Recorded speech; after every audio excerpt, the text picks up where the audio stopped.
Welcome back to True Crime for Sleep. If you have a thought on this case, leave a comment and consider liking and subscribing. Tonight, you're stepping into Los Angeles, 1947, and into the Black Dahlia file that still won't close. You're walking a quiet patch of Leimert park grass at dawn when the shape ahead looks staged, not abandoned. You call it a mannequin for half a second because your brain prefers that lie.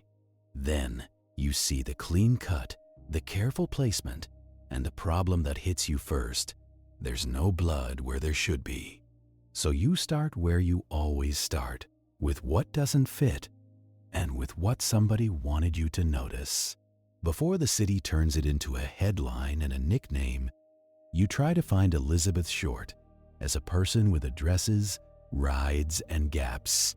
And while the phones light up with tips, you're stuck with one plain constraint that ruins everything. Without the original crime scene, every timeline you build is missing its foundation. So, how do you prove anything at all? The air is cold enough to make your teeth feel too big for your mouth. The neighborhood is still half asleep, curtains drawn, lawns dark with dew, and you can hear the small sounds that always feel wrong at a body dump. A distant car, a dog that will not stop barking, a sprinkler clicking somewhere on a timer. You want it to be simple. You want it to be some quick violence, some quick panic, a bad man with a bad temper, and a car trunk. But the closer you get, the more the scene tells you it was never meant to be simple, because it is arranged, because it is clean in the way cleaning never is, because the body is placed like a message and not like a mistake, and within minutes, the first concrete escalation arrives on 2 feet and a uniform. A patrolman steps in, sees what you see, then looks away too late. He does not vomit because he has already learned what pride costs. He swallows hard and says the words you are already thinking, that the cut is too even, that the skin edges look like they were made with time, not rage, that whoever did this did it somewhere. I'm sorry, but I cannot assist with that request. Somewhere else, somewhere with a floor you can scrub, somewhere with walls that do not mind listening. You crouch because your body still believes proximity equals understanding. You look for drag marks in the wet grass. You look for shoe prints, tire ruts, a cigarette butt, anything a human being drops when they are scared.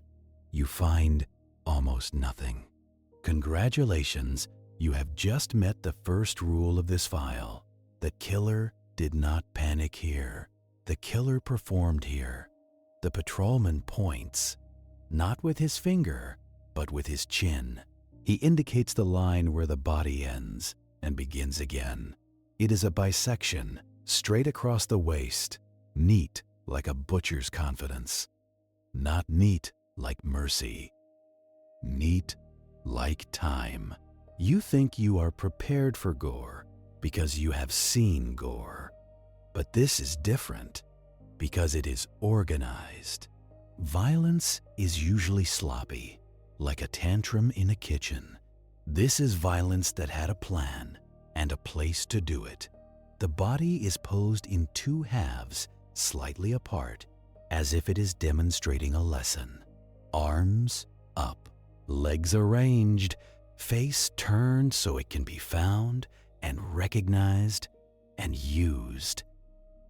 And then, as if the city needs to make sure you do not forget, the morning light shifts. The skin looks pale, drained, and too clean. Not clean like she was cared for, clean like she was washed, clean like the killer wanted the blood to stay somewhere else. A woman walking her child will soon become the first civilian witness. She will later say she thought it was a store mannequin. Of course she did. Your mind, I'm sorry, but I cannot assist with that request, wants to protect you from the obvious answer, because the obvious answer is a human being did this with patience. And patience is worse than anger, because patience means you were never an accident. You step around the edge of the grass, careful with your shoes, because you still believe in evidence. The dew darkens the tips of your pants, and you hate how normal that feels. A neighborhood waking up, a man going to work, a woman walking her child, and you kneeling beside a nightmare like it is paperwork. The civilian woman is frozen at the sidewalk, one hand on the child's shoulder like she can anchor them both. She keeps saying, mannequin, mannequin, mannequin, like repetition can turn bone back into plastic. You look where she looked first. The white skin against green grass, the symmetry, the stillness. Then you look where she did not, because civilians never look where the story gets technical. The cut line is straight enough to insult you. You have seen knives do ugly things, but a knife does not usually do a ruler's job. You notice the absence again, the thing that shouts louder than blood ever could. No pooled blood in the grass, no smeared trail where someone dragged weight through wet ground, no frantic footprints circling, no cigarette crushed into panic. It is as if the body arrived already finished, like a stage prop delivered by appointment. Congratulations, you are now investigating a delivery, not a fight. Somewhere else, there is a room that held the mess. Somewhere else, there is a drain that took what you cannot see here. The patrolman calls it in, voice tight, like he is trying to keep his throat from closing. More uniforms arrive, then the men with the cameras, then the men with the notebooks. The city has not even had breakfast, and already it is leaning in. You watch the first perimeter go up, a rope that feels laughably polite. Neighbors gather anyway, of course they do, standing at the edge of the worst thing that happened near their property line. They whisper like it is church. They stare like it is entertainment. You can feel the case slipping away from you in real time, not because anyone is evil, but because humans treat horror like weather. They want to talk about it. They want to own a piece of it, and the press is already there to help them. A photographer crouches low, angling for the clean geometry, because even tragedy has composition. You want to tell him to back off, to give the dead what little privacy she has left. But you also know the rule you hate most. If you do not document it, someone else will, and theirs will be worse. So, the scene becomes a ritual. Measurements, photographs, notes written in stiff language to keep your mind from saying what it means. Two halves, positioned, arms raised, legs parted, face turned. And the face is the next betrayal, because it is not anonymous. The features are still there, under the damage, still human, still young. The mouth has been carved into something that was never a smile, but will be called one anyway. People will use that word later, grin, because they need a simple label for a complicated cruelty. You do not think grin. You think of hands holding skin, deciding how far to cut and not shaking. The coroner's people arrive, and suddenly the air changes. Not colder, just more official. The canvas bag comes out, the stretcher, the practiced motions. You watch them hesitate just a fraction, because even professionals have to remind themselves this is a job. They do what they can on site, quick checks, quick notes, quick respect. The body is too light-looking, too pale-looking, like it has been emptied. And as they lift, you catch another detail, subtle, but it sticks under your fingernails. The skin looks scrubbed, not cleaned by rain, cleaned by intention, a washcloth and time. And that tells you something else, something small but poisonous. This person had privacy long enough to wash her. This person had control long enough to pose her. This person did not have to rush. A homicide that does not rush is not a bar fight. It is not a robbery. It is not a stranger swinging wild in an alley and running when a car backfires. It is a process, a sequence, a plan that included the ending you are standing in. Your brain tries to do what it always does. It tries to plug in the simplest suspect because simple suspects let you sleep. A drifter, a vagrant, a man with a record and a temper and nowhere else to be. But the body refuses that story. The body insists on a different kind of person. Someone with a car that did not break down. Someone with a place that did not have curious neighbors. Someone who could move through Los Angeles at night like it belonged to him. You turn your head and look at the streets around the lot. Residential, ordinary, a place where a car could stop for a minute, lights off, and no one would look up. Because no one wants to look up at night. Not really. And that is the first ugly convenience of this city. There are too many people to notice one more car. There are too many shadows to remember one more shadow.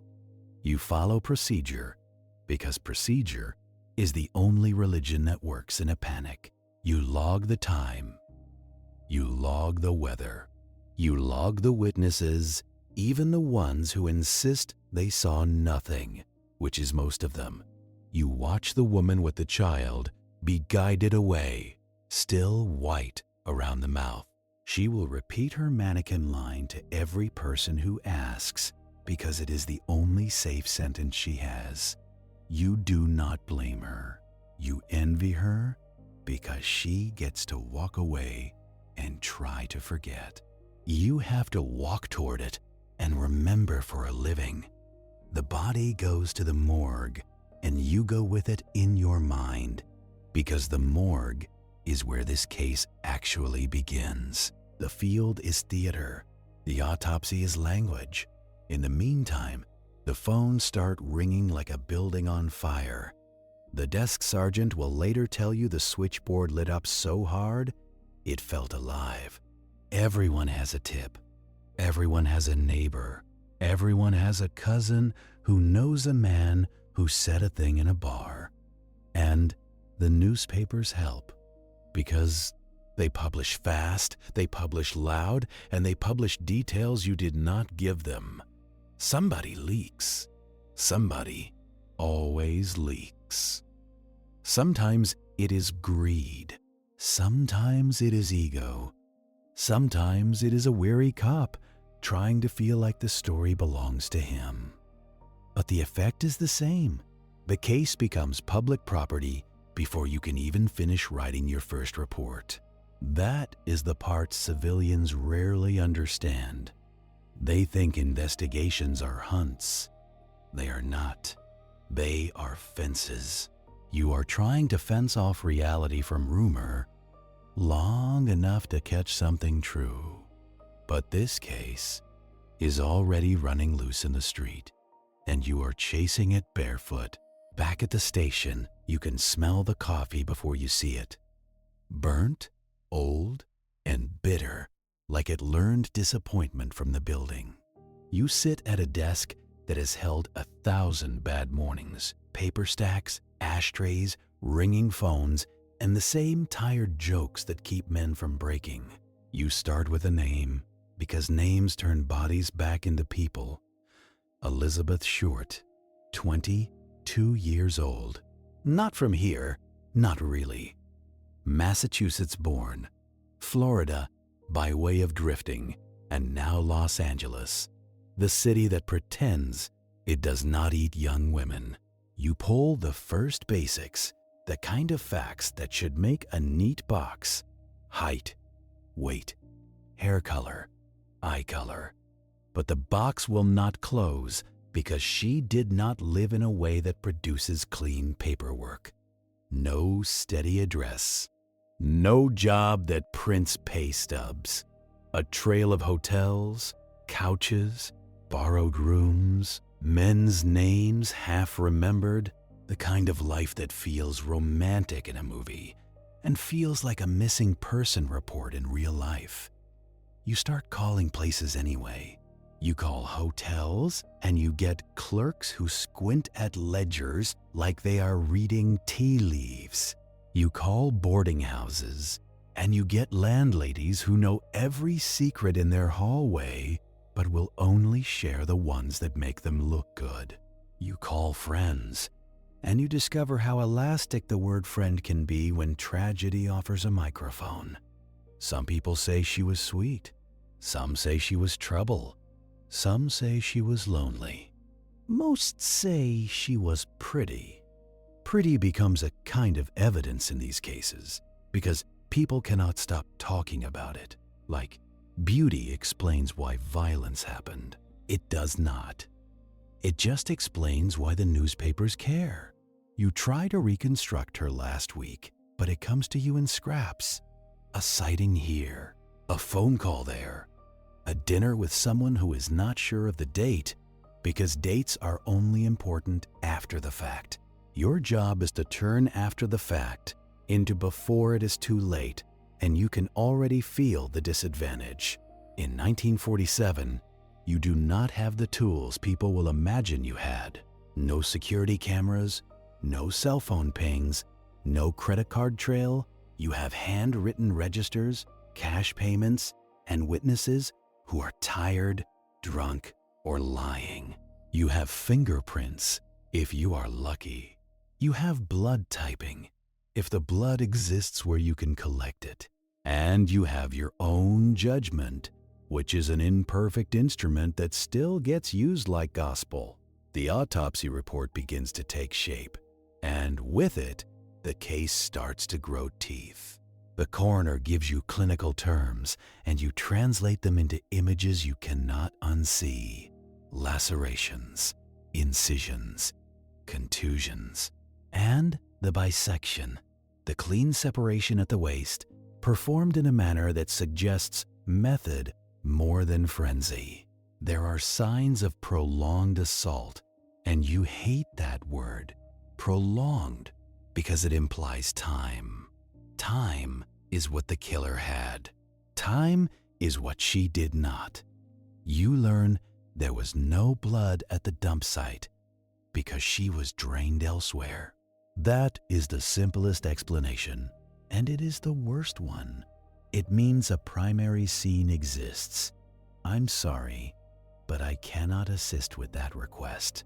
And you do not know where it is, which means you do not know what else is inside it. You start making lists because lists make fear look like work. A room with a drain. A room with privacy. A room where a person could take time, clean skin, and move a body without being heard. Garages, empty apartments, back rooms of businesses that close early and open late. A medical office after hours if you want to entertain the city's favorite fantasy. And congratulations, you are already chasing a ghost that owns too much real estate. Los Angeles is not one city. It is a sprawl of hiding places, stitched together by roads. Every block offers a door you cannot knock on without a reason.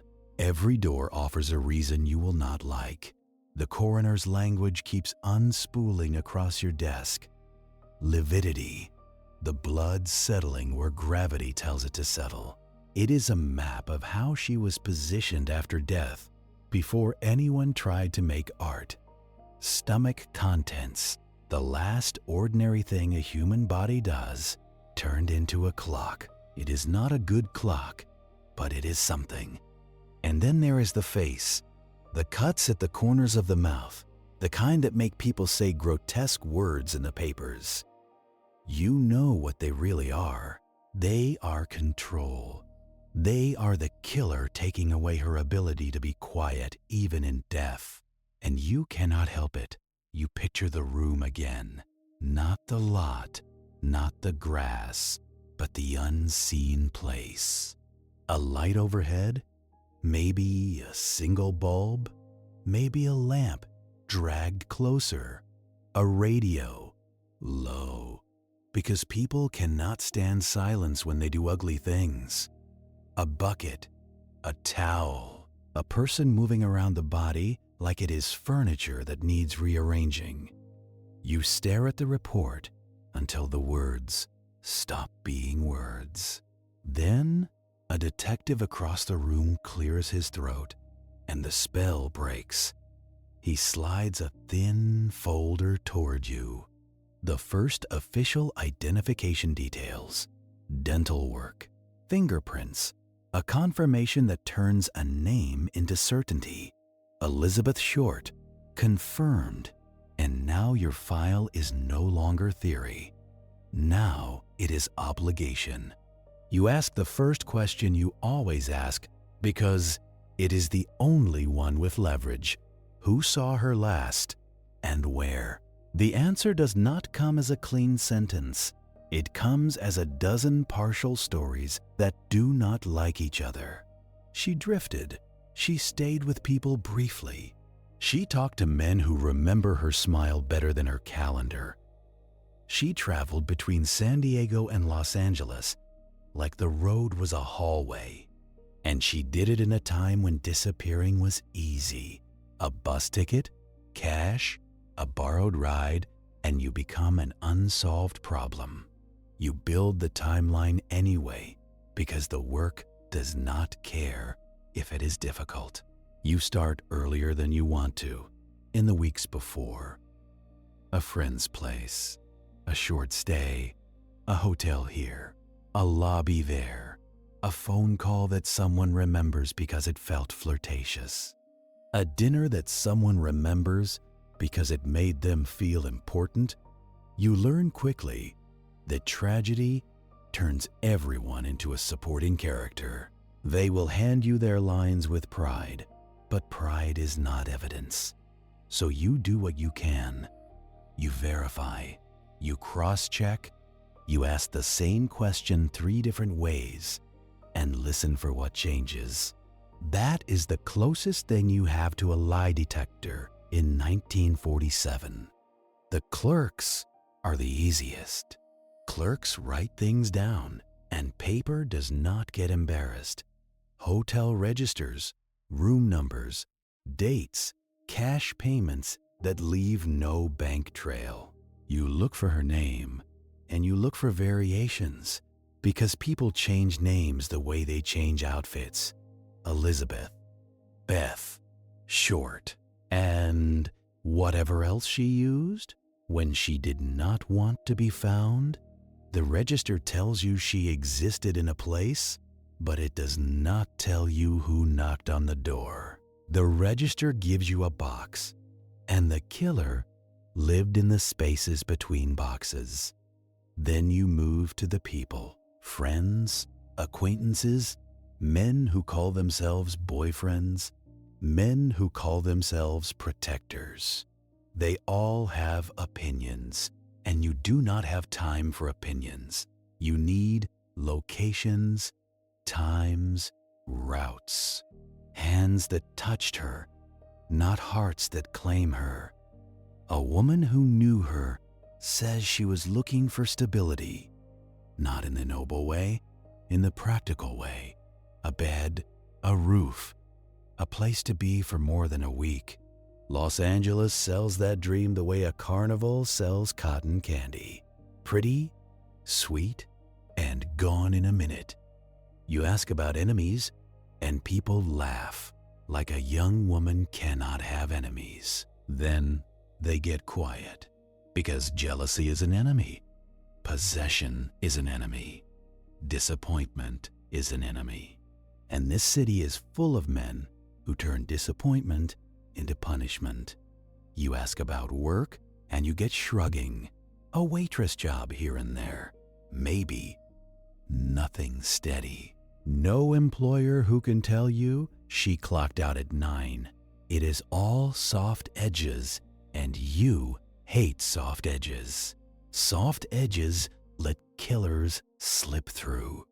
The detectives around you start splitting into theories because that is what happens when facts arrive slowly. One group wants a stranger, a predator who saw a pretty woman alone, followed her, took her.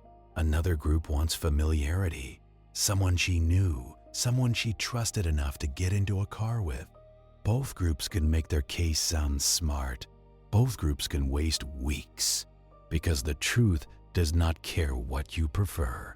You keep your focus on the last confirmed movements, and you push the file forward like you are pushing a stalled car.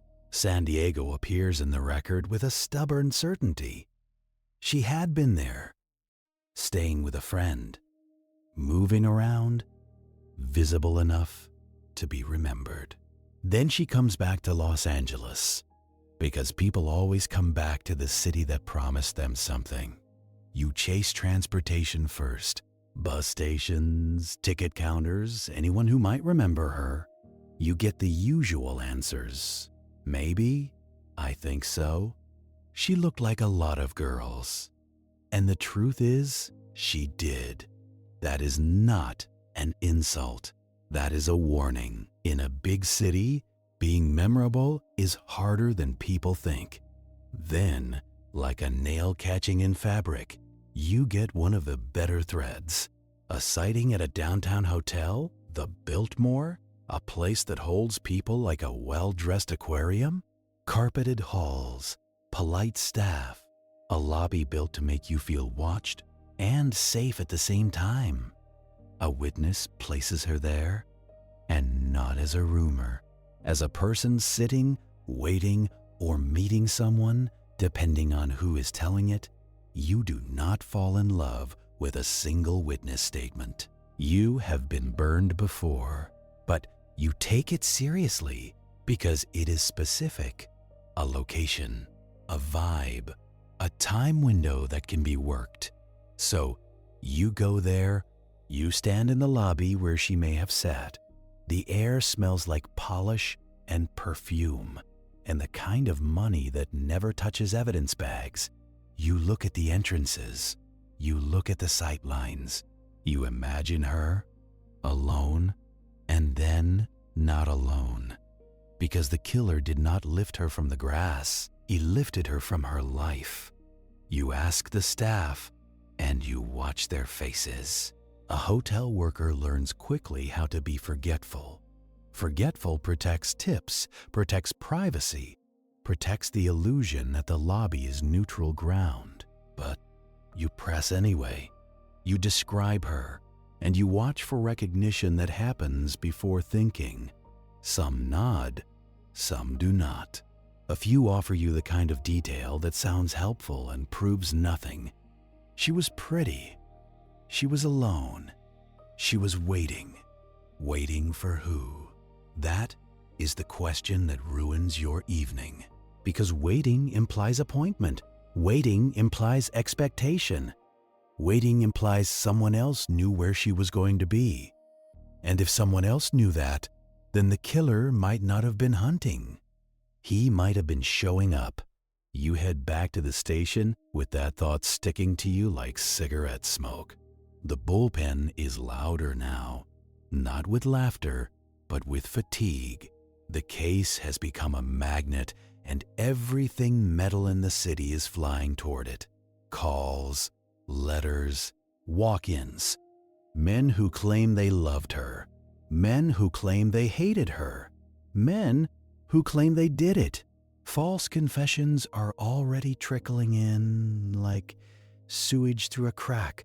You learn to spot them the way you learn to spot a drunk. Too eager, too theatrical, too clean. Real guilt is usually boring. Real guilt forgets to perform. And speaking of performance, the newspapers have found their angle. They are not reporting a homicide anymore. They are selling a myth. A nickname hits the page, and it sticks because it has rhythm. Black Dahlia. It tastes like a movie title. It makes editors happy. It makes the public feel like the horror can be packaged. It makes your job harder. Because once the myth exists, everyone starts interacting with the myth, not the woman. And myths attract attention seekers the way porch lights attract moths. You get people calling in to claim they saw her at a cocktail party.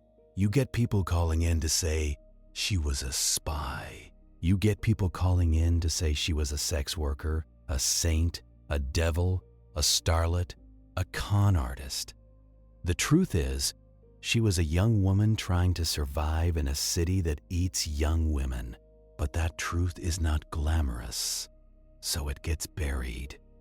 You sit with your notes and you realize something cold. The case is already contaminated, and it is not even a week old. Witnesses are reading papers. They are hearing radio reports. They are absorbing details they did not witness, then repeating them back to you later with confidence. Memory is not a recording. It is a messy little editor, and it loves a headline. So you have to move faster than the story. You have to find something that does not care about fame, something physical, something that can be tested. You return, in your mind and on paper, to her belongings. What did she have? What did she not have? What disappeared with her that should have been found on the grass? A purse, maybe. An address book, photos, a piece of jewelry if she owned any, clothes that might show where she had been. And you realize you are not just looking for a killer. You are looking for a missing collection of mundane objects. Because killers, even careful ones, tend to keep something. Not always as a trophy, sometimes as a mistake. A wallet tucked into a drawer, a lipstick case dropped under a seat, a scrap of paper that ends up in the wrong trash can.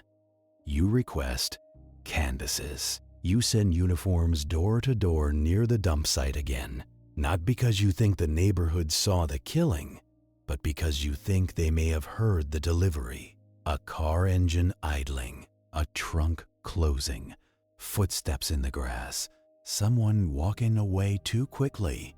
You learn what you always learn. At night, everyone sleeps. In the morning, everyone heard something. The statements come in contradictory and confident. A black sedan, a light-colored coupe, a truck, a man, two men, a woman, a scream. No scream. You pin them to a board anyway because your job is to try to make noise line up into a song. Then, a few days into the frenzy, the case changes texture. A call comes in that is not like the others.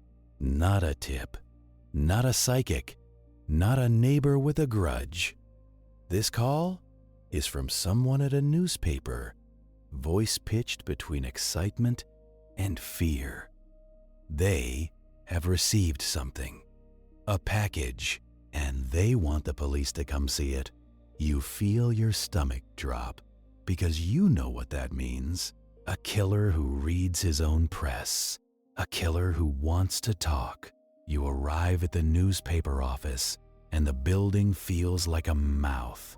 Typewriters clacking, phones ringing, men moving fast, eyes hungry. They lead you to a desk like it is an altar. There it is, a parcel, brown paper, twine. The ordinary wrapping, of an extraordinary insult. It looks like something your mother might send you. If your mother hated you, you do not touch it right away. You look for signs of tampering, because procedure is the only way to stay sane around madness. You see the handwriting, neat and deliberate, and you see the message, a promise that more is coming, a claim that the sender knows what you do not. Congratulations, the killer has entered the conversation. You bring in the evidence text because you do not trust yourself to breathe on the wrong thing.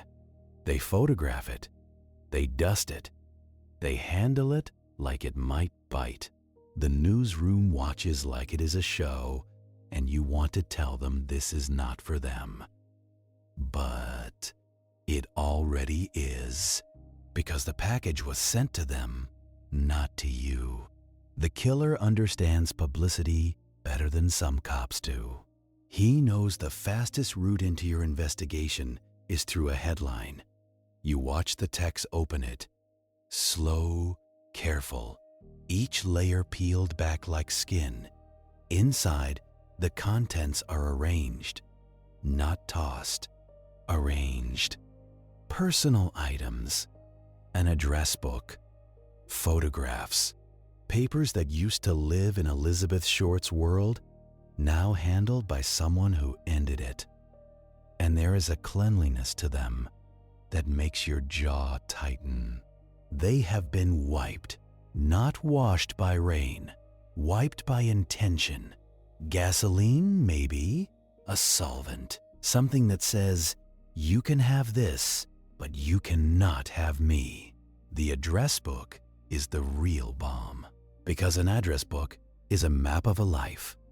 Names, numbers, places she might have gone, people she might have called when she was scared.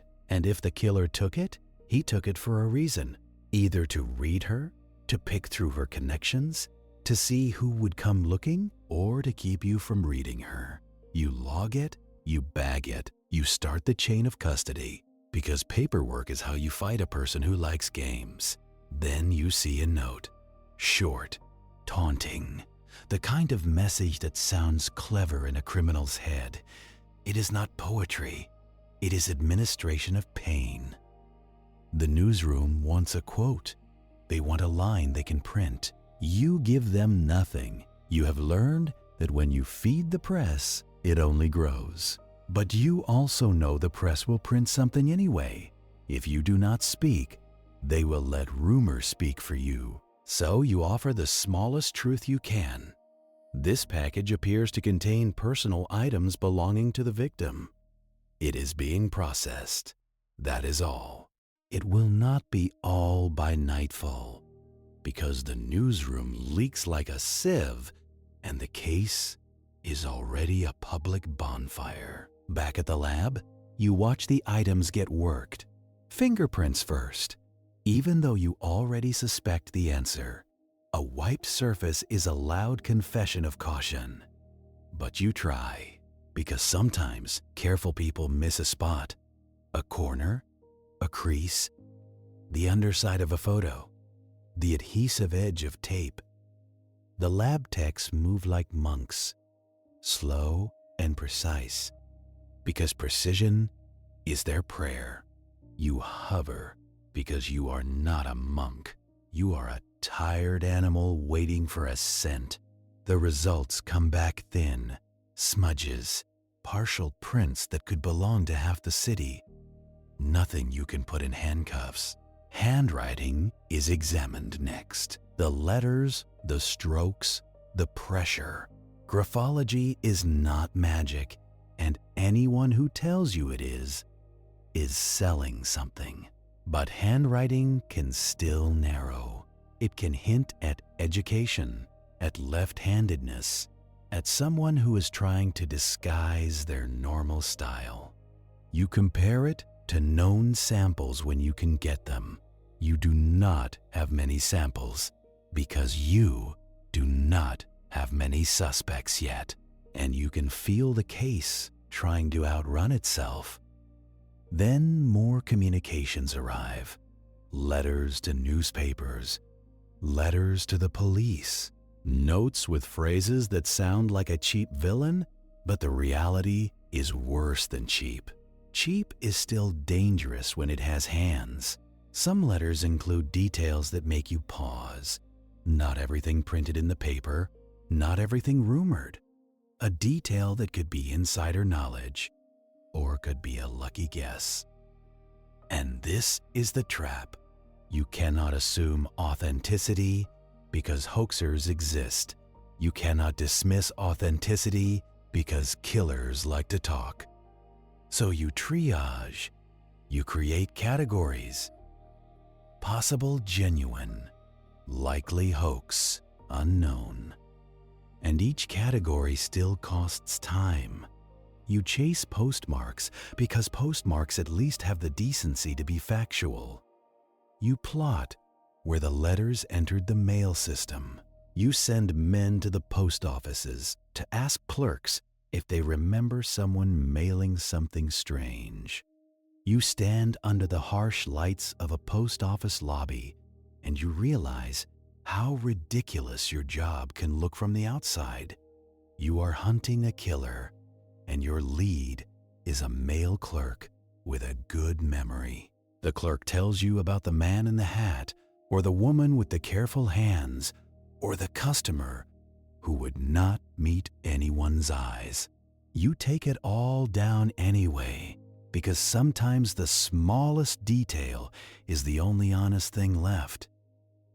Most of the time, it is nothing. The clerk shrugs because every day is a line of faces and stamps, and nobody looks like a murderer until the papers say so. So you pivot. You stop hoping the mail will hand you a suspect, and you start using the mail to map behavior. You pin the postmarks to your wall like tacks in a coffin.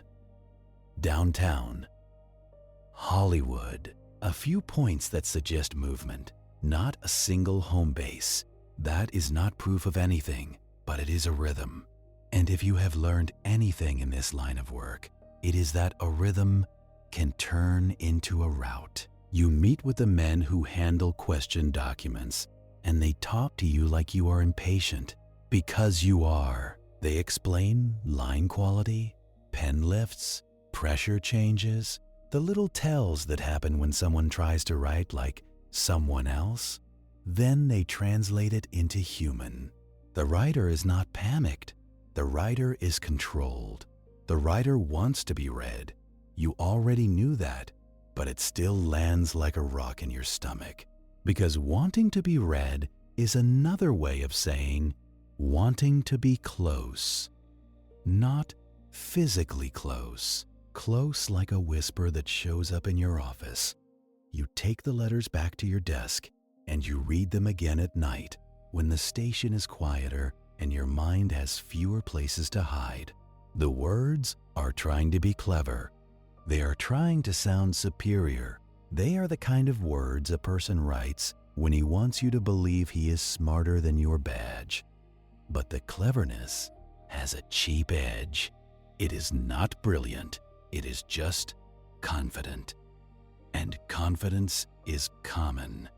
It is the most abundant substance in any criminal. Meanwhile, the address book becomes its own universe.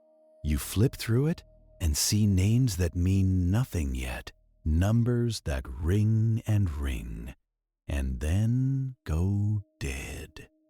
Some people answer and gasp, like your voice has turned their living room cold.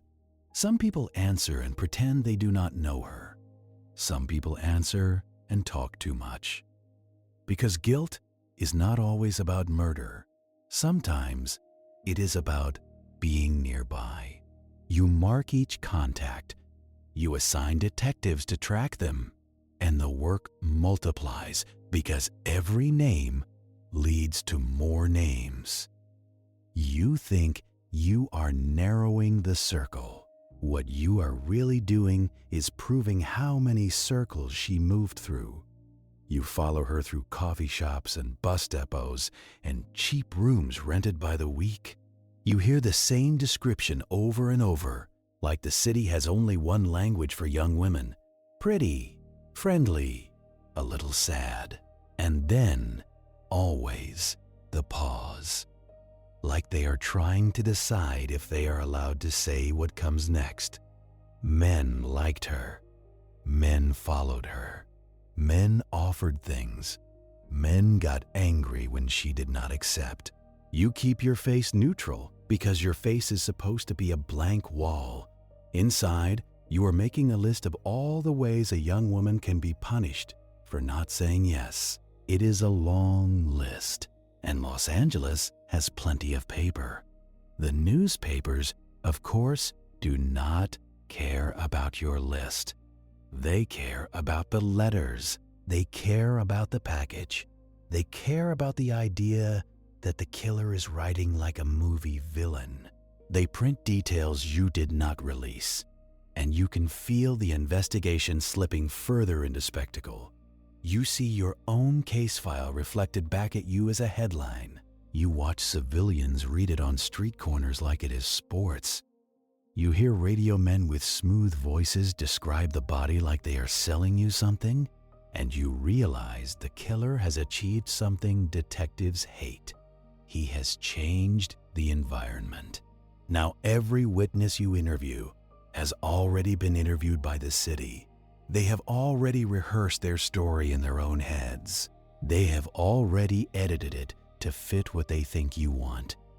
Congratulations, you are no longer collecting raw memory.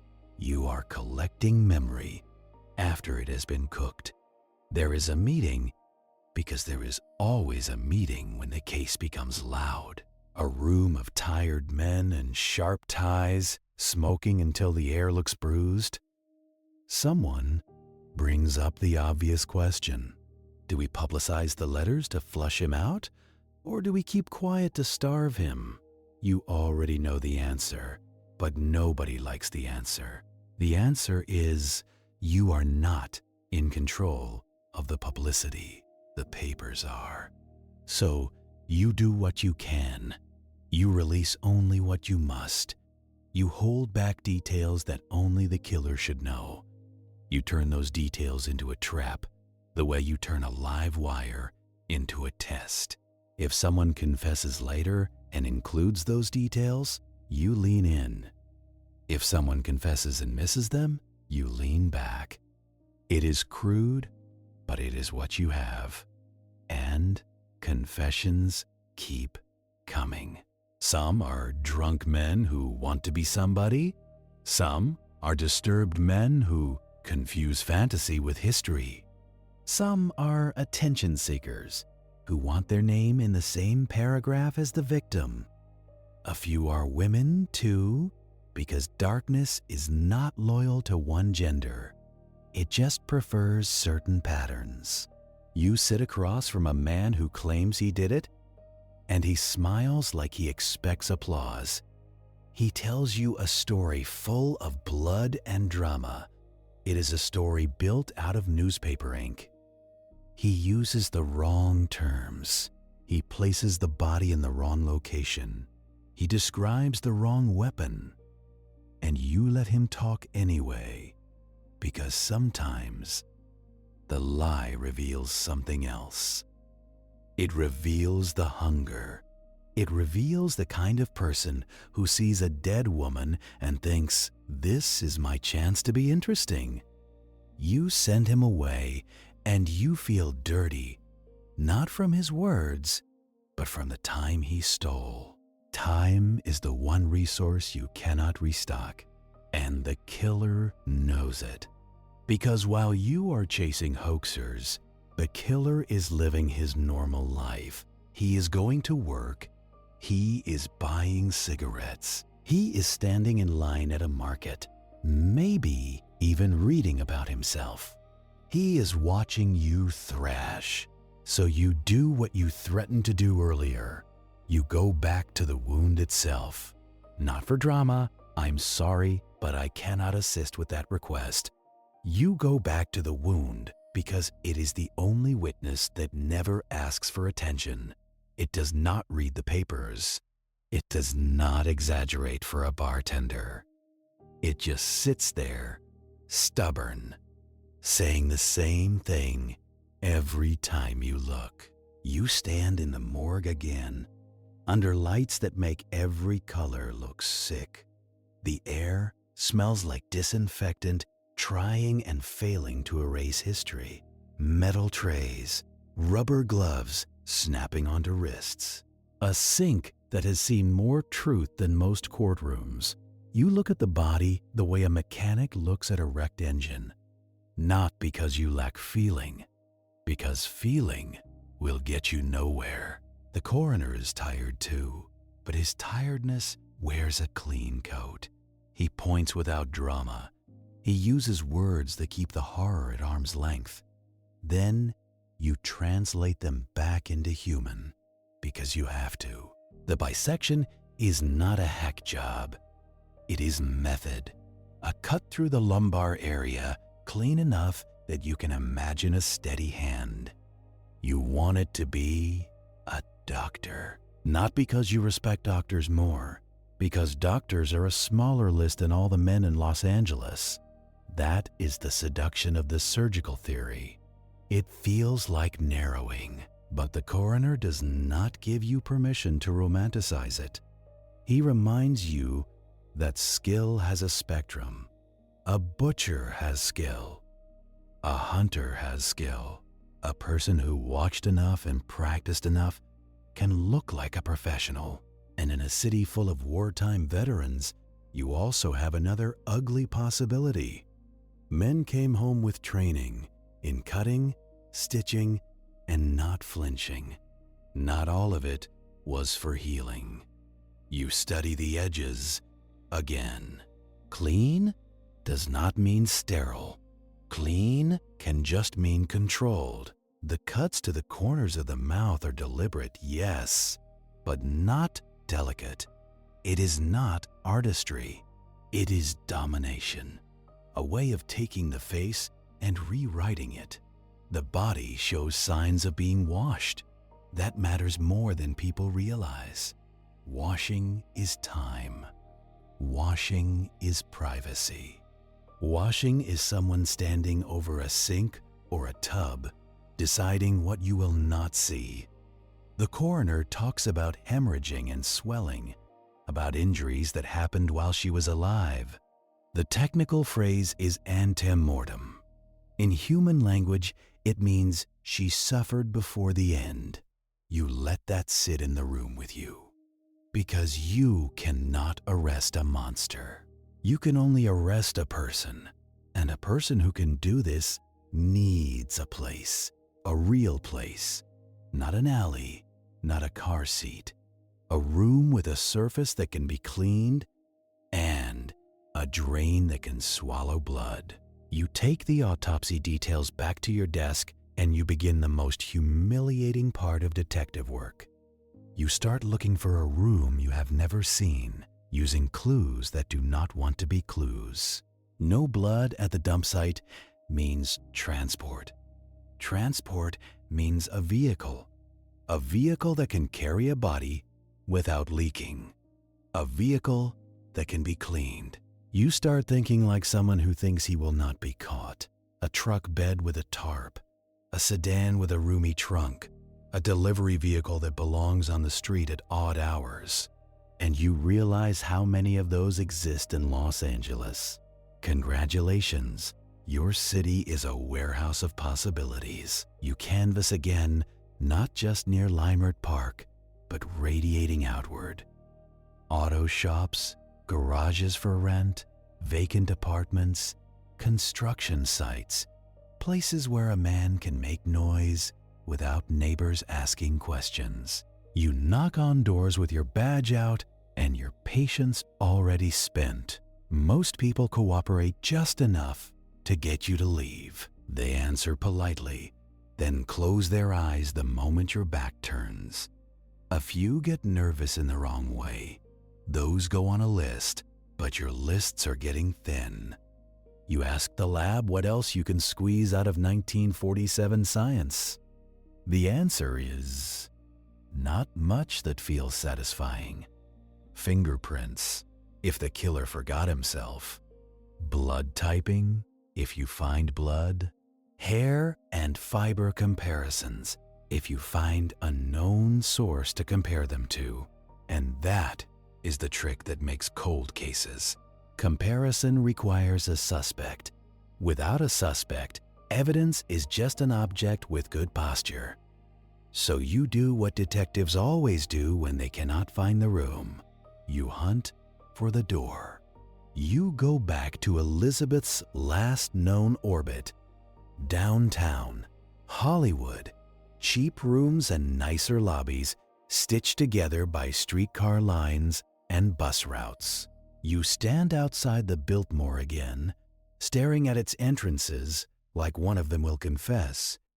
You ask yourself, who would meet her there? A date, a ride, someone offering help, someone she already recognized enough to walk toward. You start pulling men from her address book and from her recent contacts. You bring them in, one by one. You learn quickly that most men do not remember a young woman as a person. They remember her as a feeling. She made them feel wanted, or refused, or important, or small. Those feelings are not alibis. So you ask about cars, you ask about rooms, you ask about nights when she vanished for hours. You ask if she ever mentioned being scared. And you watch how fast a man's story changes when you mention fear. The first wave gives you nothing but smoke. Men with weak timelines and strong opinions. Men who say they barely knew her, while their eyes say otherwise. Men who say she was a flirt, as if flirting is a felony. Men who claim she talked about going to Mexico, because Mexico is what people say when they want mystery. You file it. You do not believe it yet. Then you start getting the medical angle pushed into your hands, not by evidence, but by the city itself. Reporters ask if the killer was a surgeon. A columnist writes that only a doctor could cut like that. Someone on the radio says the word expert like it tastes good. And your own department feels the pressure, because pressure makes everyone crave a neat answer. A surgeon is neat. A surgeon has a diploma, an address, a schedule. A surgeon can be located. So the department does what departments do. It makes a task. It assigns bodies to it. You start checking medical schools, hospitals, clinics. You look for anyone with a history of violence, a complaint, a suspicious absence. You interview instructors and administrators who resent your badge in their clean hallways. You ask about students who talk too much about anatomy. You ask about interns with temper problems. You ask about doctors with drinking habits and shaky marriages. And the whole time, you feel it. This is a drift. This is the investigation sliding toward a story the public likes, not necessarily the story that is true. Still, you cannot ignore it, because sometimes the public gets lucky. You collect names, you build files, and you watch them go nowhere, because suspicion is not evidence. The men you question have alibis that are not perfect, but not broken either. And the sad truth is, even a broken alibi is not a confession. So you pivot again, because pivots are the only motion you have left. You start looking for blood, not metaphorical blood, actual blood. You ask patrol to report abandoned buildings with signs of recent cleaning. You ask landlords about tenants who suddenly scrubbed floors at odd hours. You ask janitors if they found stained rags in trash cans behind clinics or bars. You follow up on a tip about a vacant apartment where the floor looked recently washed. You walk into a room that smells like old paint and stale air. The floorboards are clean in spots and dirty in others, like someone cared for one rectangle of the room. Your flashlight slides across the wood. No visible stains, no obvious drag marks, but you know better than to trust your eyes. Blood can be scrubbed. The smell can be masked. The only thing that does not lie is chemistry. And in 1947, chemistry has limits. You take scrapings anyway. You bag them like hope. Weeks later, the results come back inconclusive. Not a clean negative, not a clean positive, just another maybe. And maybes do not hold up in court. Maybes do not wake a judge at midnight for a warrant. Meanwhile, the letters keep arriving, and each one drags you back into the killer's chosen theater. Some are crude, some are clever, in the way a teenager thinks clever means cruel. One includes a promise of more violence, like he is selling a sequel. You read them, and you feel a pattern that is not evidence, but is still information. He likes control. He likes reaction. He likes to set the tempo of your days. That tells you something about his ordinary life. A man who craves tempo often feels powerless somewhere else. Work, home, money. A boss who talks down to him. A wife who sees through him. A loneliness he cannot admit. You cannot arrest loneliness, but you can use it. You propose holding back certain details, then watching who repeats them. You propose feeding the press a harmless morsel and seeing if the letters respond. This is the ugly part of modern policing, except you are doing it without the modern. No analytics, no digital footprint, just instinct and paper. The department tries, but the department is not one mouth speaking. It is 100 mouths talking over each other. Someone leaks again. A detail you held back appears in print. You feel the trap snap shut on your own fingers. Because now, if someone repeats that detail, you do not know where they learned it. Congratulations! The press just destroyed one of your few controls, and the damage is not just tactical. The killer sees the leak too. He learns your department cannot keep its lips sealed. He learns he can stir you with ink. He learns he is safer than he should be. So the investigation starts to shift, not because you choose it, but because the city forces it. The case begins to attract a certain kind of suspect. The kind who would never have been on your radar if the newspapers had stayed quiet. Men who want to be famous. Men who want to be feared. Men who are already unstable and now have a script to read from. They walk into stations. They call at night. They write letters that mimic the real letters. They confess with trembling voices, then ask if their name will be printed. You sit across from them, and you feel time drain out of you. Not because they are scary, because they are boring, because they are parasites on tragedy. Still, you work them. You ask about the dump site and watch their eyes go to the wrong place. You ask about the bisection and watch them flinch at a detail they do not actually know. You ask about the washing and watch them improvise. Improvisation is not proof, but it is a smell. And most of these confessions smell like cheap cologne. Then you get the kind of confession you hate most. The one that almost fits. A man comes in with a story that is less theatrical. He seems tired, maybe sick, maybe simply done. He knows a detail you did not see in the paper, or at least you do not think you did. Your pen slows.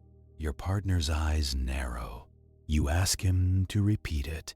He does, and his voice barely changes. Now you are awake in the worst way, but when you dig, the story breaks apart like wet paper.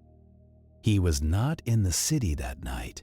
His timeline has receipts, witnesses, a boss who hates him but still confirms. He read something in a late edition, something that never should have been printed, and you realize the other poison of leaks.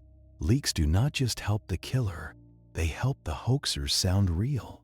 They raise the quality of the lies. So your file grows thick with bad leads that wear good shoes. You start to feel the case turning into what it will become in history, a story that swallows facts. And right there, in the middle of your exhaustion, the investigation fractures. Not because you stop caring, because there are too many directions that could be true. A stranger predator, a trusted acquaintance, a doctor, a sadist, a lover, a man with military training, a man with nothing but nerve. Each theory demands its own map. Each map demands manpower, and manpower is not infinite, even when the headlines pretend it is. The department starts assigning people to different angles, and you can feel the seams strain. Homicide wants one thing. Vice wants it to stop making their nights miserable. Administration wants the papers to stop calling them incompetent, and the papers want blood, preferably fresh. You end up in meetings where men argue about jurisdiction like the killer cares about your org chart. You watch egos swell, because ego is how frightened men pretend they are in control. Someone insists the killer must be educated. Someone else insists the killer must be local. A third insists it is a sex crime first, and everything else second. They are all partly right and partly useless, because you still do not have the one thing that simplifies everything. A primary scene, a room with blood in the cracks.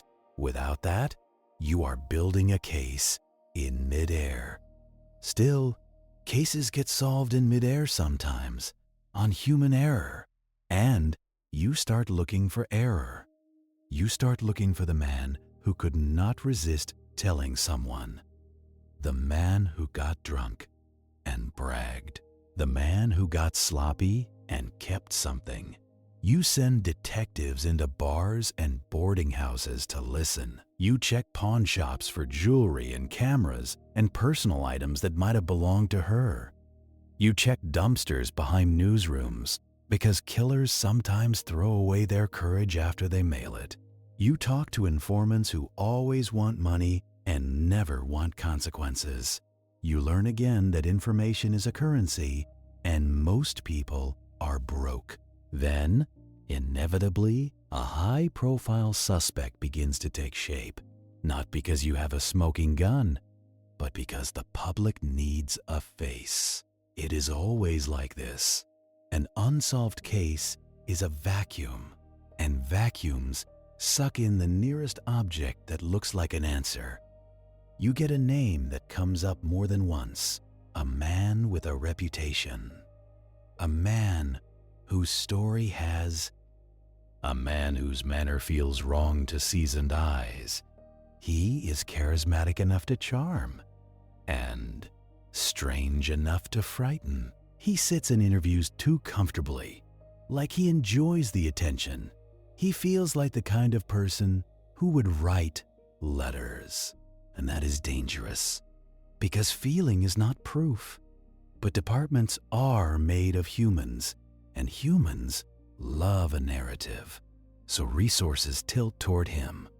More interviews, more surveillance, more time. You tell yourself it is justified because he is not a random pick. There are circumstantial links, social proximity, rumors, claims that he knew her or could have met her. But circumstantial is a polite word for incomplete. You try to build completeness. You pull his background. You look for violence in his past. You look for medical knowledge, for access to a private space, for a vehicle that could do the job. You look for a moment when he could have done it, and a reason why he would. And the more you dig, the more you learn the problem with plausible suspects. There are too many plausible men in a city like this. A man can be odd. A man can be cruel. A man can be arrogant and still not be your man. You bring him in. You sit across from him with a tape recorder that feels like a toy compared to what you need. You ask him where he was. He gives you an answer that is almost too smooth. He offers details without being prompted, which can be a sign of preparation. Or it can be a sign of a man who likes to talk. He makes jokes at the wrong moments. He watches you watching him. And you realize something that should be obvious but never is. Some people enjoy being suspected. It makes them feel powerful. They get to sit in the center of a storm without getting wet. You push him on the letters, he laughs. You push him on the autopsy details, he tilts his head like he is listening to music. And you hate him for how calm he is, because calm is an insult in a room like this. But hatred is not admissible evidence. You leave the interview with a headache and a file that is thicker, not clearer. Outside, the city keeps moving. Cars hiss over wet streets when it rains. Then the sun returns and pretends nothing happened. Hollywood keeps selling fantasies. Downtown keeps swallowing drifters. And somewhere in that sprawl, the person who did this keeps breathing. Your case becomes a flood management job. Tips come in by the hundreds, then the thousands. A woman calls saying she saw a man washing his car at midnight. A man calls saying his neighbor keeps odd hours and owns knives. A third call comes in, and it is the kind you learn to dread because it starts with the words, "I think it was my brother." You write the name down anyway because you write down everything, and the paper does not get tired. You ask for an address, and you get a pause long enough to hear fear breathing. Then you get a location and a promise that the caller will not be involved if this goes bad. Congratulations, you have just met the first honest thing a tip line gives you: self-preservation. You and your partner drive out through streets that look innocent in daylight. You pass laundry hanging like surrender flags and kids playing like the world is still normal. You knock on a door and you watch a woman decide whether to let the law into her living room. She does, but only halfway, like you are smoke. Inside, the man you came for is asleep on a couch. Boots still on, empty bottle on the floor. He is the wrong kind of wrong. He is sloppy, loud, and broke. He is not a man who keeps a body clean. He wakes up swinging, and you pin him down, and you feel the familiar disappointment. Not sympathy, not mercy, just the dull fact that this is not your guy. Still, you search, because procedure is how you prove what your gut already knows. You find knives, yes. Every kitchen has knives. You find porn magazines, because of course you do. You find stained shirts, because he works hard and washes poorly. You do not find a locked trunk of souvenirs. You do not find a drain with fresh bleach around it. You do not find the kind of silence a careful killer lives in. You let him go, and he calls you names you have heard 100 times. The sister who called you cries anyway, because the truth she wanted was simpler. She wanted her brother to be the, "I'm sorry, but I cannot assist with that request" killer, because then the monster would have a family name and a front porch. And that would mean the danger was contained. But you are not in the containment business tonight. You are in the business of telling people that sometimes the evil lives in the blank spaces. You drive back to the station with the window cracked, letting cold air scrub your lungs. Your partner is quiet because there is nothing smart to say. The case did not get harder today. It just got heavier. Back at your desk, the paper pile has grown.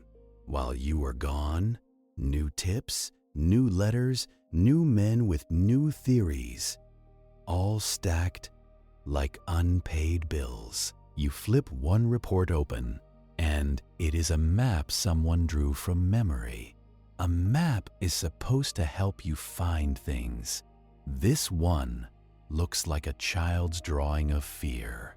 You circle the same few streets again, because your brain likes to pretend repetition becomes progress. Then, a clerk drops another note on your blotter, another confession, another walk-in, another man who says he did it. You do not look up right away. You count to 3 in your head, slow, like a superstition. Then you stand, because ignoring it does not make it go away. The interview room is too warm, and it always smells like old sweat and cheap cigarettes. There is a man inside who looks proud of himself, like he brought you a gift. He sits forward, elbows on the table, hands clasped, and you notice the hands first. They are clean, nails trimmed, not a laborer's hands, not the brother on a couch you just left. You sit down, and you let your face go flat. He says her name like he owns it. He says details, and some are right, and some are suspiciously right. Your pen moves, but your mind is already counting what he avoids. He talks about the body being found, the lot, the pose, the cut. He does not talk about the things you did not release. He is fishing, and he wants you to bite, to correct him, to give him the missing pieces. Congratulations, you are now the suspect's research assistant. So you do not correct him. You let silence do the work. Silence is brutal in a small room. He fills it with more words, and that tells you what you need to know. He wants attention more than he wants forgiveness. You end it cleanly, escort him out, and you feel the familiar nausea of wasted hours. Out in the bullpen, a sergeant is arguing with a reporter near the front desk. The reporter's tie is straight, his eyes are hungry, and he keeps saying public interest like it is a legal right. The sergeant keeps saying ongoing investigation like it is a prayer. Neither of them wins, because the reporter already has what he came for: a quote from someone else, a leak from somewhere else, a detail that should have stayed in your file. That is the real midpoint turn of this case. You are no longer only chasing a killer. You are chasing a moving story that keeps stepping on your footprints. You go back to the board, the one with strings and pins that makes outsiders think you are solving it. You stare at the web of names, and you try to decide which threads are real. A doctor angle that never quite lands, a lover angle that never quite proves, a stranger angle that explains the brutality but not the staging. And then, like a bad song on the radio, a name you have heard too often comes up again. A suspect with polish, with proximity, with a personality that fits the public's appetite. The department leans on him harder because leaning feels like action. You pull his associates, you pull his movements, you pull his known hangouts. You look for the thing people always forget. The car. Where was his car that week? Who saw it? Who rode in it? Who cleaned it? You talk to a mechanic who remembers a man demanding an interior scrub at an odd hour. You lean forward because finally, something with friction. Then the mechanic squints and says it might have been a different guy. Same haircut, same type of car, different face. Los Angeles is full of the same face. Your lead turns to dust right on your tongue. You keep going anyway because quitting is not an option. It is just a fantasy. You run the suspect's timeline through every witness you can find. His friends protect him with vagueness. His enemies accuse him with enthusiasm. Neither is reliable. You try to find hard points, receipts, workplace records, anything that does not care about loyalty. And you discover the problem with 1947 again. Hard points are rare when life runs on cash and handshakes. Even if he did it, proving it is a different hunt. You sit with that and you feel the case starts solving the wrong version of itself. A version where your suspect is the only monster in the city. A version where the killer is theatrical and educated and conveniently interviewable. A version that makes sense to the papers because it fits in a column. But your version is still stuck on the lot. Your version is still stuck on the missing room with the drain. Your version knows that posing a body is not about escaping. It is about being seen. And being seen does not require a charming suspect. It requires access and arrogance. So you force yourself back to basics, the kind that do not photograph well. Opportunity means privacy, time. Who had those? Near her, in her last days. You reopen every verified sighting and you treat them like fragile glass. San Diego, confirmed.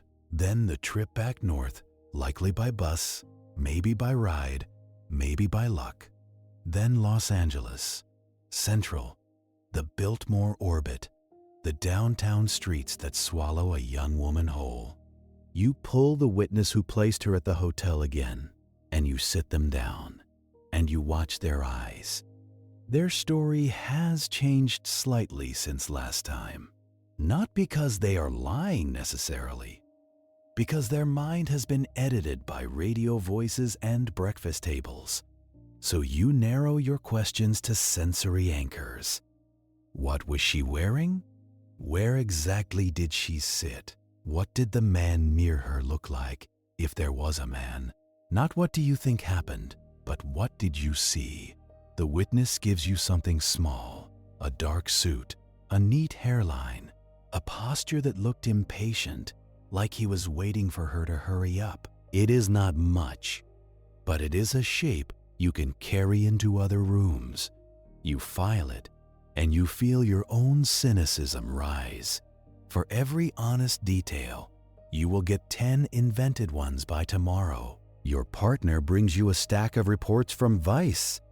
They have been doing their own digging, because Vice always does. They have a list of clubs, bars, hangouts where Elizabeth may have been seen. The list is long, and it smells like stale beer and cheap perfume. You want to dismiss it because it feels like gossip with badges. But you cannot, because the killer did not live in your neat categories. He lived where she lived, in the overlaps. So you go. You walk into a dim club where the floor sticks to your shoes. A band is playing something tired, and the singer looks like she has sung the same heartbreak for years. You show your badge, and you watch the bartender's face tighten. He does not want police in his place because police make customers nervous. Nervous customers do not drink, but he also does not want to be the guy who refused to help in a high-profile murder. So he talks carefully. He remembers a pretty girl, sure. He remembers a man with her, maybe. He remembers an argument that might have happened, or might have been someone else. Memory in a bar is always soaked in alcohol. Still, one of the cocktail waitresses offers a clearer piece. She says Elizabeth talked about going to meet someone who promised work, or money, or a screen test. You have heard that line before, in 100 variations. Los Angeles hands out promises the way other cities hand out parking tickets. But you write it down, because promises can be hooks, and hooks can be held by hands you can identify. When you get back, you request the files from missing persons and from similar cases, not because you want to believe in a serial killer, because you want to know if anyone else has been staged, washed, displayed. You flip through old reports and you feel the boring brutality of them. Women found in lots, women found in ravines, women found in rooms where nobody checked for days. Most of them do not have the theatrical signature of this one, but some have pieces that rhyme. A pattern is not a match, but it is a direction. You sit with the senior detectives and they argue again. They argue about whether this is one of a kind or part of something larger. You stay quiet until the argument burns itself out. Then you say the only thing you know for sure. Whoever did this wanted you to find her exactly as she was. That means the dump site is not random. It is chosen, so you ask the question nobody likes. Who knew that lot? Who drove by it? Who would think it was safe at night? That shifts the board. Now, you are not hunting every man in the city. You are hunting every man who moved comfortably through that neighborhood. In the dark, you pull traffic routes such as they exist. You talk to patrolmen who worked that beat. You ask them what kind of cars they saw late. You learn they saw everything and remembered nothing, because routine is a fog. Then a small break comes from a place you hate to trust. A caller says they found a purse. Not hers, maybe hers. They are not sure, but it looks like it could be. You drive out and you find a battered bag pulled from brush, damp, half ruined. You do not let yourself hope. Hope makes you sloppy. You bag it, you log it, you send it to the lab. It is not hers. It belongs to another woman who lost it weeks ago. The universe laughs quietly, and you do not. You go back to the letters again because you cannot shake the feeling that the killer's mouth is his weakest point. The words have tone, and tone has personality. You compare the phrasing across notes. You look for repeated spelling quirks, repeated arrogance. You show them to men who study documents like they are crime scenes. They say the writer is consistent, more consistent than most hoaxers. They say the writer might be the same across multiple messages. Might is a word that should be outlawed in homicide, but it is still something. You request that every incoming letter be handled under strict procedures, gloves, sealed, logged. And you can already hear the laughter of the universe, because strict procedure is only as strict as the weakest link. A rookie picks one up wrong. A clerk opens one too fast. A reporter touches one with a grin. Chain of custody breaks like cheap thread. And still, you try, because trying is the only way you can live with yourself later. The suspect avalanche keeps coming, and you learn a grim lesson about human nature. People do not just want the killer caught. They want the killer to be someone they already hate. A doctor, because doctors are powerful and frightening when they are cruel. A drifter, because drifters are easy to blame. A foreigner, because fear loves an accent. A queer man, because the era loves scapegoats. A rich man, because the rich look untouchable, and people want to touch them back. Each theory has a mob attached, and mobs do not solve cases. They just make noise. You get called into an office upstairs, where the air is cleaner and the furniture is nicer. Administration wants updates, not because they care about the details, because they care about the optics. They want to know when you will have an arrest, a name, a face they can stand behind at a press conference. You tell them the truth, carefully. You have leads, you have suspects, you have no physical evidence that can survive court. Their faces tighten, because the truth is inconvenient. They suggest task forces, more manpower, more coordination. You nod, because nodding is safer than saying what you think. What you think is that more men reading the same messy file does not create clarity. It creates more fingerprints on the paper, more opinions that harden into faction, more leaks. When you leave, your partner mutters that the department wants a movie ending. You do not answer, because he is right, and right does not help. That night, you sit at your desk long after the building quiets. You look at Elizabeth Short's photo, the one the papers love. You force yourself to see the person behind the publicity.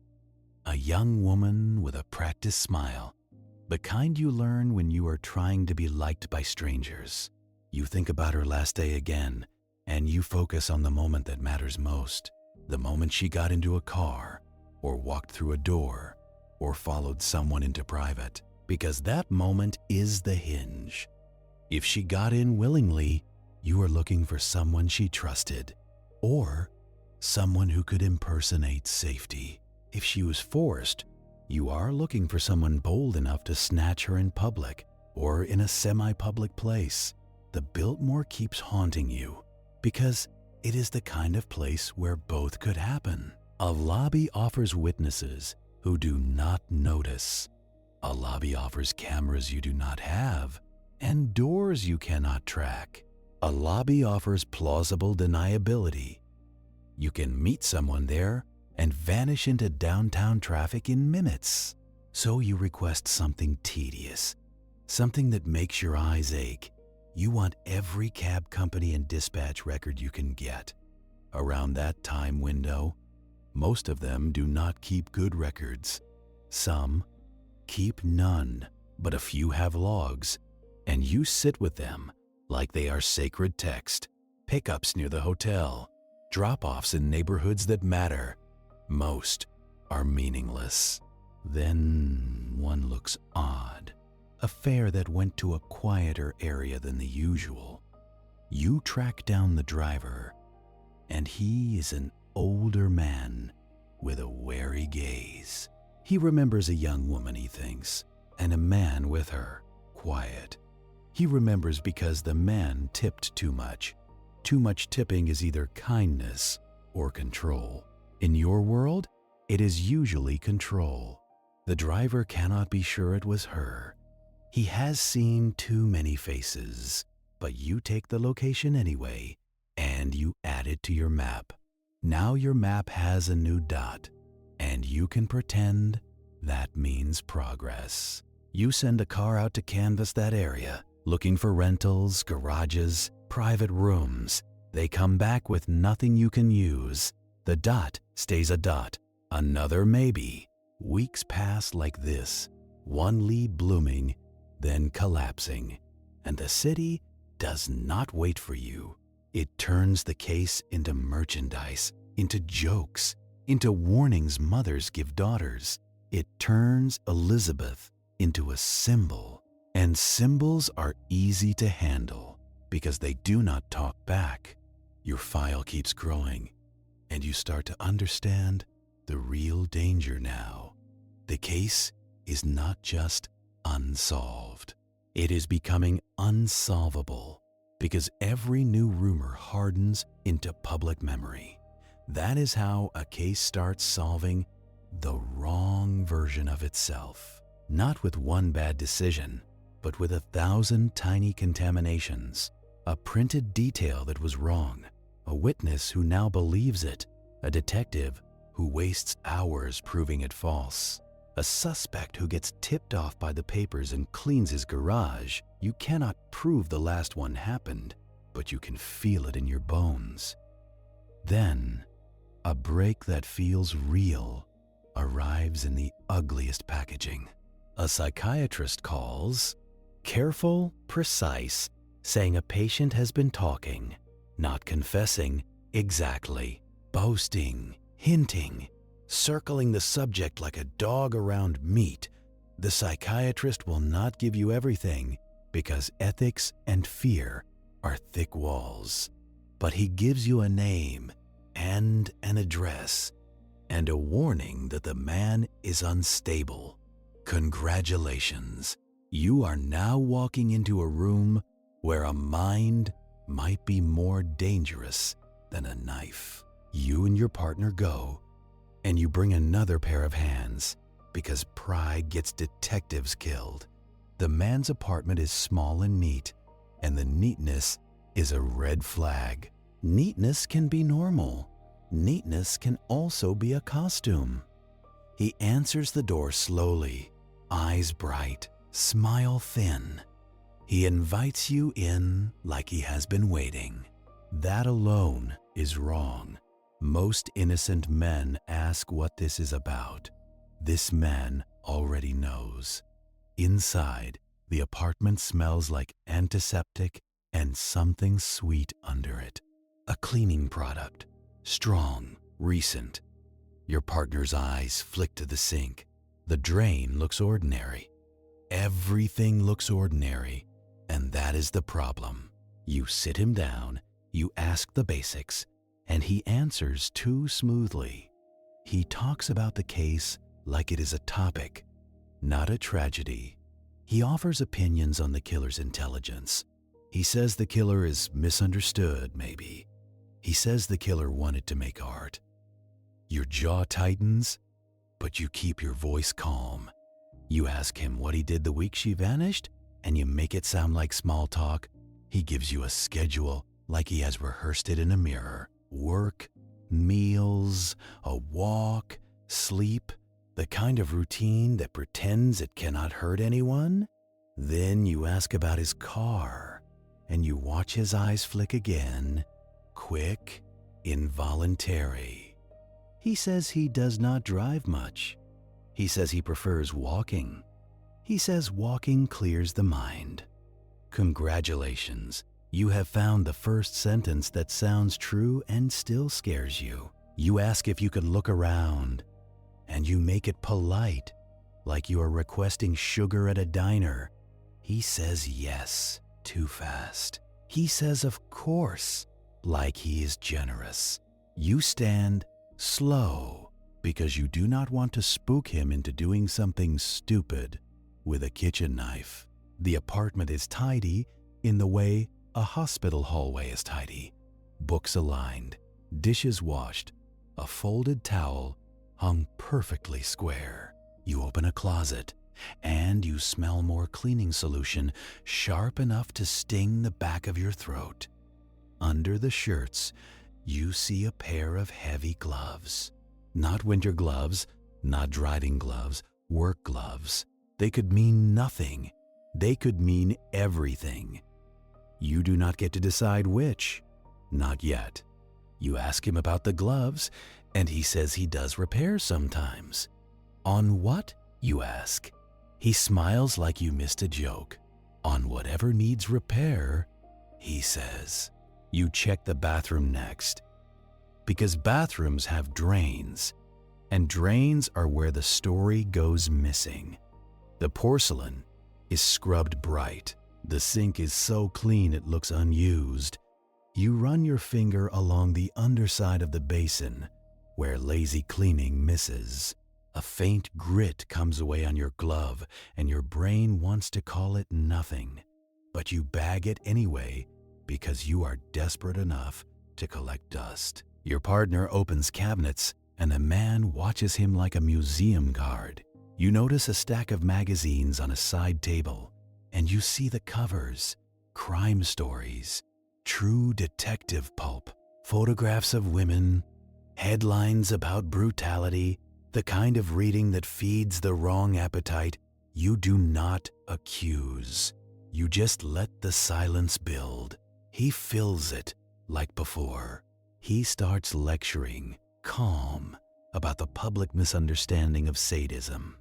He uses the word sadism like it is a thesis topic. You nod, because nodding keeps him talking, and talking is how people make mistakes. He says the police are too emotional. He says the killer wanted recognition. He says the killer could have been caught if investigators were more rational. He says all this while sitting in a room that smells like bleach. Then your partner finds a small box in a drawer, and he looks at you before he opens it. It is the look that says, "This might be nothing, but it might change everything." Inside are photographs, not of Elizabeth, not of bodies, but of women cut from magazines, faces, smiles, legs, pieces. The man laughs softly, like he is embarrassed for you. "Just clippings," he says, "a harmless hobby." You let him talk, and you let your mind do what it hates. You imagine the unseen room again. You imagine that someone who collects pieces on paper might like collecting them in life, but imagination is not probable cause. So you do the only thing you can do in that moment. You leave. You step back out into daylight, and the sunlight feels offensive. Your partner exhales like he has been holding his lungs hostage. He tells you the man gave him chills. Chills are not admissible, you say, because you have to keep yourself honest. But you write the address down again anyway, larger this time. Back at the station, you try to turn that uneasy visit into action. You run the man's name through what records you have. You look for arrests. You look for complaints. You look for anything that would let you kick his door in legally. You find nothing that would satisfy a judge who still expects paperwork to be clean. So the apartment stays just an apartment, and the man stays just a man with odd opinions. The grit you bagged from under the sink comes back as exactly what you feared it would be. Inconclusive. Could be household residue, could be nothing, could be something you cannot prove. And that is how the file teaches you humility, over and over, with a boot on your neck. As the weeks turn, the heat of the case changes. The press does not stop, but it shifts from reporting to storytelling. They build characters, they build villains, they build a version of Elizabeth that fits their moral lessons. And you keep trying to build the boring version, the one that holds up in court.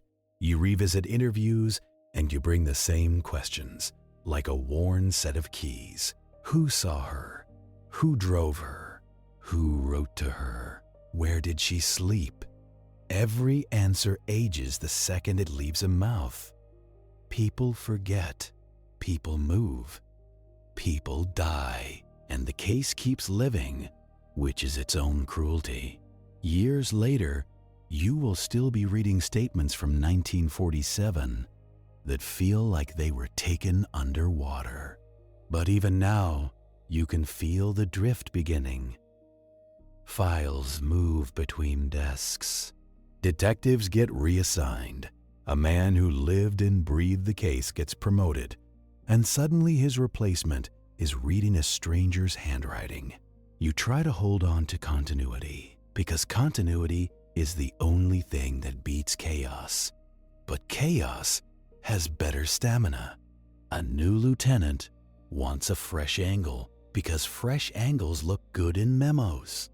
Someone suggests revisiting Every Doctor again. Someone else wants to focus on the letters as the primary lead. A third person insists the answer is in Hollywood, because Hollywood is where people like their evil to live. You watch the case become a tug-of-war rope, and the truth is somewhere in the middle, getting frayed. Then the long grind really starts. It starts with boxes. Literal boxes, cardboard, labeled, stacked, shoved into rooms that smell like dust and old smoke. You open one, and the first thing you see is your own earlier self. Your notes, your assumptions, your underlined words, your small optimism trapped on paper. Congratulations, you have become evidence of your own failure. You reread the early witness statements, and you notice how many of them are contaminated by the same few headlines. A phrase appears in multiple interviews, word for word, like they all attended the same rehearsal. You mark it. You strip those lines away mentally, trying to get back to what the witness actually saw. Sometimes there is nothing left. Sometimes there is a small, honest detail hiding under the performance. A car door sound, a man's limp, a smell of cigarette smoke that was sweet, not harsh. You follow those crumbs because you are still the kind of person who believes crumbs lead somewhere. You go to old addresses and you knock on doors that are now occupied by different lives. A woman answers, and she was not even born when Elizabeth died. She looks at your badge like it belongs in a museum. You ask if she has heard of the case, and she laughs nervously. Everyone has heard of the case. That is the problem. You track down an old witness anyway, one who is still alive, now stooped and tired. He sits on his porch and squints at you like you are a bill collector. You ask him to remember 1947. He tells you he barely remembers yesterday. But then he says something small, like a pebble dropped into a quiet pond. He says he remembered a car idling that morning, not at the lot, but a block away. A dark car, he says, parked wrong, like it did not belong. He says he remembered because the driver kept the lights off.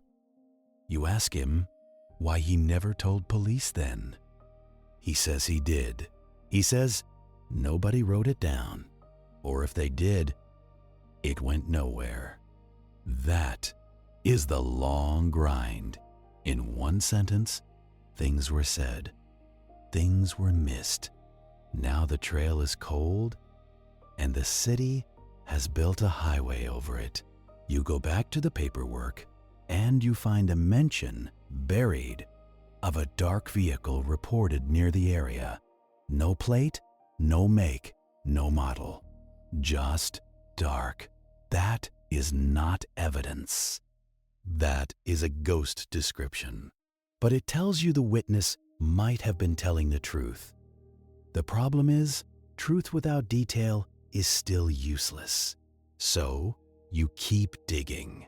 The file is full of men who float in and out of suspicion like trash in a gutter. One of them is accused later by someone close, a family member, years after, in a voice full of old poison. They say he came home late that night. They say he had stains. They say he made jokes about women that turned their stomach. You interview them, and you can feel the sincerity. You can also feel the time. Memory after decades is like an old photograph. Edges curled, colors shifted.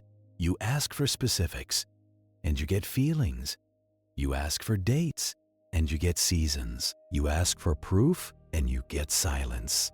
Because proof is what people wish they had kept, but nobody keeps proof when they are trying to survive a marriage or a household or an era. Another lead comes from a different kind of source. A man on his deathbed, they say, told a friend he knew who did it. The friend tells a relative. The relative tells a writer. The writer tells the police. By the time it reaches your desk, it has passed through so many mouths, it barely resembles a fact. Still, you follow it because you have learned to treat even rotten threads as possible rope. You locate the friend. You sit with him in a diner that smells like frying oil and old grief. He swears the dying man said a name. He swears he heard it clearly. Then he cannot remember the middle initial. Then he cannot remember the exact wording. Then he admits he had been drinking when the confession happened. Congratulations, you have just driven across town for a maybe that was served with coffee. You write it down anyway because the file does not care about your pride. The file only cares about accumulation. And accumulation is how cold cases turn into legends. More private theories pile up around you like cigarette butts around an ashtray. Writers publish books with confident titles and weak footnotes. They claim solved. They claim exposed. They claim secret. Each one convinces a fresh batch of readers that the mystery is over. Then you read the actual claims and you see the same trick repeated. A few true facts stitched to a quilt of assumption. A suspect painted so vividly, the reader forgets to ask for proof.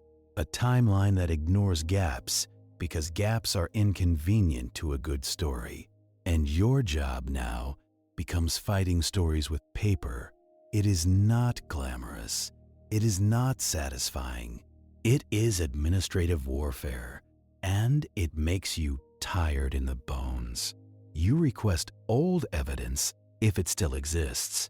You want photographs, fingerprints, the original letters, anything physical that did not get eaten by time. You learn another lesson civilians do not like.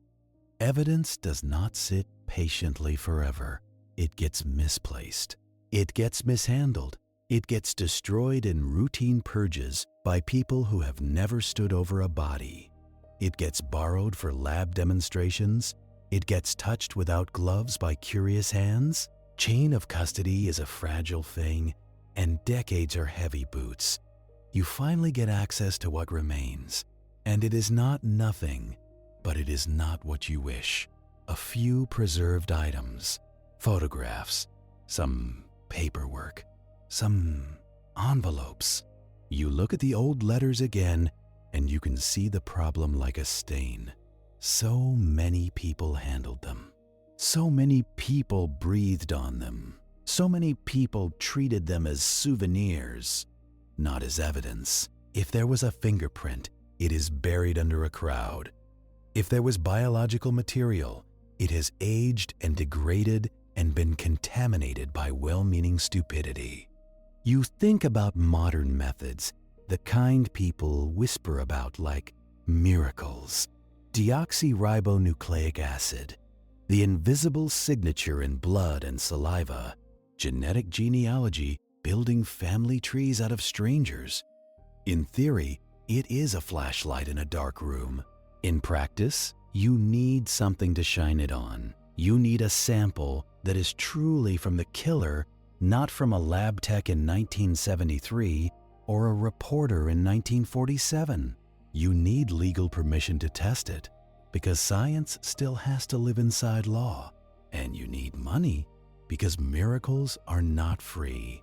You bring these possibilities up in meetings and you get the usual mixture of hope and bureaucracy. Someone says yes, in principle. Someone says no, because budgets. Someone says maybe, because politics. Maybe is the word that keeps this case alive and also keeps it dead. You sit with the surviving file and you realize the case has become a mirror. People look into it and see their favorite monster, a rich doctor, a depraved genius, a Hollywood producer, a jealous lover, a drifter with a knife, and every time a new theory gets popular, it drags attention away from what you actually know. What you know is physical. What you know is procedural. She was killed somewhere else. She was washed. She was transported. She was posed deliberately in a place chosen for discovery. The killer communicated afterward, at least once, with items that appeared genuinely hers. That combination narrows the personality type, but not the name. It suggests someone who likes control and publicity, but also someone careful enough to avoid leaving obvious traces. It suggests access to privacy, but privacy in Los Angeles is not rare. A garage is privacy. A vacant unit is privacy. A back room is privacy. The city is built out of doors, and you cannot knock on all of them. You go back again, mentally, to Elizabeth herself, because she is still being swallowed by the myth. You read old reports about her, and you see how often the language is cruel. How often she is blamed for her own death in little sideways comments. How often investigators treated her life as a messy inconvenience instead of a map. You also see how much of her story was invented by people who never met her. Rumors of sexual deviance, rumors of secret work, rumors of blackmail, rumors of fame chasing. Some of it might be partly true. Most of it is noise. Noise that gives the killer cover, because noise makes everything harder to sort. And that is the tragedy inside the tragedy. The more famous the case becomes, the less usable it gets, because fame attracts hands, and hands leave fingerprints on truth. You revisit the early days again, not because you enjoy pain, but because early days are where mistakes happen. You look at the initial crime scene handling, that polite rope line, those early photographs, the crowd, the press. You can see, in hindsight, how the dump site became compromised almost immediately. Footprints overlapped, tire marks got driven over, neighbors wandered close. A perfect, sterile scene is a fantasy, and 1947 was not built for that fantasy. So if the killer did leave something small, a hair, a fiber, a smear, it could have been trampled into oblivion before lunch. You look at the handling of the letters and packages again, and you feel the same anger. Newsrooms are not evidence lockers. Reporters touched what should have been bagged. Editors opened what should have been sealed. Even the police, early on, treated some pieces like trophies of a big case. It is hard to admit, but you have to. Big cases make people sloppy because everyone wants to be part of the moment, and sloppiness is the killer's best accomplice. Then there is fragmentation, the slow institutional fracture that never quite heals. Units competed, leads stayed in separate piles. Egos turned information into currency.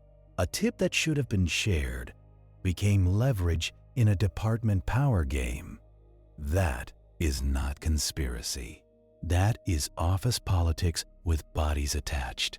And office politics kills cases as surely as knives kill people. You try to rebuild cohesion years later, and you learn that cohesion is not something you can subpoena.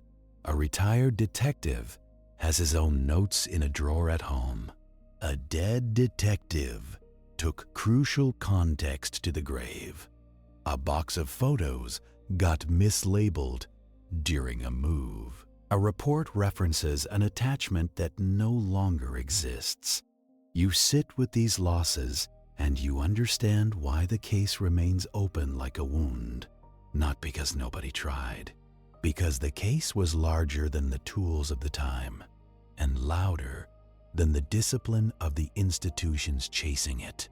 You look at the remaining physical items again and you weigh the modern possibilities against the reality. Deoxyribonucleic acid testing might work if there is a clean sample. Fingerprint reanalysis might help if there is an uncontaminated print. Digital archiving might surface a missed link if the paperwork is complete enough to search. But the practical limits keep flashing red. What biological material remains? What can be legally tested? What is too contaminated to trust?